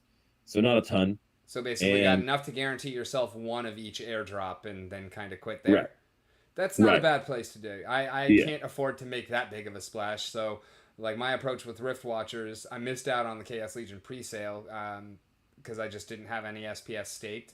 Well, I had all of my SPS staked, but not enough to earn any vouchers. So I earned and used like 4 or 5 vouchers. Missed the opportunity to sell them for insanely high. And, so I didn't get a Dr. Blight, completely missed out on him. Learned my lesson from that I definitely wanted to make sure I got enough for at least one copy of Usher. And so that was, the one time I withdrew from SPS staking. And I missed out on Usher too because my slow computer made my buy order 30 seconds late. And so I was outside of the pre-sale, and it was kind of salty about not having that window extended to 3 minutes because, like, I had no kind of warning whatsoever. When I bought my packs, I was confident that I was getting my Usher, and then all of a sudden, there was no warning, anything like that when it went through, that I was too late. And I would not have bought those 50 packs knowing that I wasn't going to get Usher or validity for Kane Hayes even. So I was a little bit salty about that, but that's kind of still my plan for Rebellion, is I'm going to try and make sure that I've got enough packs to at least get a guaranteed copy of the first airdrop, the promo card, because I've seen how ridiculously expensive they get as opposed to any of the other airdrops. And then after that, everything is going into picking up the rotating cards. I'll wait a month or so and start picking off the new cards as they come back down. I don't want to be competing for the first copies coming out because I see how insanely high those prices are. I did that in Chaos Legion. Like, I knew, honed in immediately as soon as the set was spoiled, like, I'm getting a gold obsidian. That is my number one priority out of this set. And thankfully I pulled one on my third pack, but 2 days before that, the day it came out, I bought one off the market. I was like, okay, I don't know, $80. I know it's going to go down. I know it's not going to be worth this again, if ever, for a long, long time. I don't care. This is the card that I need for my deck because I'm a big, big fan of the gold foils. And so that was the beginning of me putting together all of the Chaos Legion summoners in gold and pretty much growing from there. And I've since picked her up at $15, and I still don't regret buying her at $80 because, like, it was the card that I needed for my deck, and I did it fully aware that it was gonna go down. Oh, yeah. I mean, sometimes you just got to do it, man. Got to pull the trigger. Absolutely. So we've had about 7.5 minutes left. I want to respect your time, so I'm gonna go ahead and give you the platform, and you can talk about whatever the heck you want to. Ask me anything, shill whatever you want. Like the final minutes are gonna be yours, and make sure that you go ahead and let the audience know where they can find you. Because to everybody out there, this man has amazing content that covers all sorts of games, not just Hive, not just Wax, but touching on a little bit of everything. And he's definitely a great source for you to do some of your own research and learn a whole lot. Thanks, man. Yeah, I mean, in general, follow me on YouTube. Make sure you go there and hang out and watch the videos. In general, my main focus this year really is focusing back on creating a more diverse and fun community to be in. Right. Whereas, creating videos is one thing that people like and are informative or they, are entertaining for them. But really fostering a community that games together, that has a good time talking about gaming and NFTs and can support each other. Like, oh, hey, here's a new thing, way you should be doing this in this game, or what about, let's go practice this stuff together. Or, a good example was we were playing in the Mojo Bowl here, me and my community. And, some of our top community members got access to be able to play in the closed qualifiers, which is really nice. And it was fun. We got on the stream together. We were practicing with each other, against each other, trying to play some matches, and that's the kind of thing that I'm really focusing on this year is just fleshing out the community and finding more ways to like be interactive and have fun with everybody together. And so I wouldn't say I've done like an extensive overhaul of everything, but in general, the community, I think that it's the community right now. It's called the Gaming Intelligence Agency, the GIA. And that kind of ties back into like my character Secret Agent Stache and everything going on there, and so everything's very secret agent themed. But as a community, I think that people are really enjoying the new benefits and the new things we're doing with closed play tests with our top agents, and getting some great value back from being able to get in on some of these games that are brand new, that are testing, and then be able to give feedback and play multiplayer with me and do some cool play tests. So it's really becoming a good gaming community. I wouldn't call it like a guild or like an esports team or anything like that, but just people who want to come together and talk and like love playing games. And most of them are into NFT type of games. Some people are in there, they're just not necessarily in NFTs, but we talk about other type of gaming as well. So I think fostering that community is really the focus this year. And I'm having fun doing it. We're having a lot of fun with the community and doing those things. So the GIA represented pretty well. Like I placed overall 7th in the Mojo Melee tournament, which is kind of a team fight tactics auto battle style game. It's kind of interesting. But yeah, so in general, make sure you're following on YouTube and watching the videos there. And then if you want to come and actually be part of the community and hang out, see what we're doing, and get in on some of these cool, monthly benefits and perks and play tests and things we do, definitely jump in the Discord and see what everything's all about and hang out and come game with us. Outside of that, a lot of things that people don't know is that I have a game on Wax that it's a live stream NFT game. And what that means is that during my live stream on Thursday, it's a special day it's called Top Secret Thursdays. You can actually use these NFTs to interact with my live stream. And that is like getting me to change into different disguises, or getting me to do fun actions or things like sing a song or lose on purpose or play blindfolded for 10 seconds, or a variety of other things. Even there's even NFTs that you can use to get me to change the game I'm playing. So it's a really fun, interesting way to interact with the community and have them interact with you. And so these things like show up live while I'm playing, and you can kind of like be part of the action too. So that's a lot of fun and something that we've been kind of refining and perfecting here over the last year or so. That sounds pretty awesome. It looks like a couple of our viewers actually remember your demo and whatnot. Are you still streaming on Theta? Yeah, every week. I've got to get into that. How is that working for you? What are your thoughts on it, and how easy was it to kind of integrate into that? Theta's cool. I like the platform. I think that, them as a blockchain and kind of what they're doing, they slowed down a little bit here during this bear market. But in general, I like the technology a lot, and I've always liked the Theta community. And so, I've done quite a bit of stuff there, and yeah, I still continue to stream and do things there. I think that just some of the attention is not as much on Theta TV's on the platform as it was probably during the bull market. Fair enough. Fair Yeah. enough. Are you active on the Hive blog at all, or is that something that you pay attention to or kind of ignore? Yeah, I used to be, man. I used to repost all of my content on Steam and then on Hive. On Peaked. But I don't do it anymore. I probably should get back to doing it, but there's just so many platforms, man. It's hard to like really hit everything. Hit every single platform is really hard, even with a good team behind me. Yeah, absolutely. It's something I've been getting a lot more active on lately. But you're right. It's when you're working on YouTube and Twitch and the different games and everything. It does And tend to. Twitter and TikTok and Instagram, and it just keeps going. Yeah, So yeah, it absolutely. can be It's difficult, man. it's difficult to keep up. I'm really really bad at Instagram. I'm getting better at Twitter. I left TikTok entirely just because I don't want that much data being in China's hands. um, but I also like out of all of them, that's the one that cost me too much time. Kind of like Facebook. Hmm. Like I would get too involved in that trap and just scroll endlessly rather than actually being productive. So I tend to limit things to Twitter and Insta, and I'm really only actively involved in Twitter.